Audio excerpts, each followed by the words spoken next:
As I said before, franchising is different, and franchise litigation is different than a lot of litigation that we engage in the commercial field generally. Franchising is a regulated industry.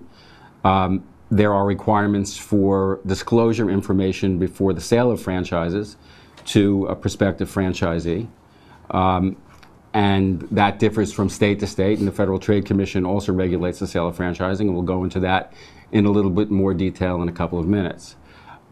Generally, and this is important to understand because franchising is a misunderstood business relationship by some, and if you're going to engage in this kind of litigation or involve yourself in representing clients in this industry, you should understand what the attributes are of a franchise relationship. And in general, a franchisor licenses the right to use a trademark to a franchisee to operate. The most typical franchise that we think of as restaurant franchises, like McDonald's, Burger King, and so on, where the franchisees are using the trademark of a parent company. They're using the business systems of that company as well, and they're paying a license fee. Those are the attributes of franchising generally.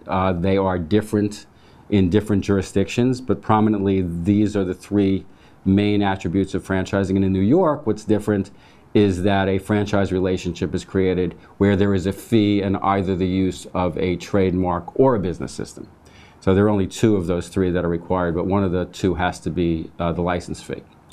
Under a franchise relationship, and pursuant to most franchise agreements, a franchisee agrees to comply with the business system standards of the franchisor and pay a fee, and that fee generally takes one of two or two of two, it's paid in two ways. One is for an initial fee, an upfront fee to get the right to acquire the franchise, and the other is a royalty fee that's paid generally on the gross revenues of the business. So a franchisee may pay 5–6% of its sales to the franchisor for the privilege of being able to operate under the franchisor's name and under the franchisor's system. What's unusual about franchising is that the parties, from the commencement of their relationship through the end of it, are mutually dependent and have common interests. Their goal is always to build the brand, to successfully sell the product. Franchisor takes its fee from the gross sales and not as interested in the profit of the franchisee as the franchisee would hope, but the franchisor is making its money generally from the gross sales of the franchise business.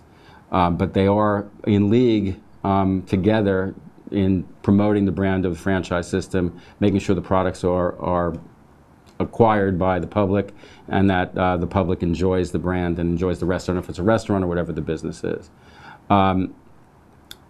These are the most important attributes of a franchise, but you'll see that there are a number of areas where franchisors and franchisees end up in disputes, and that, as I said before, is going to be the subject of today's presentation.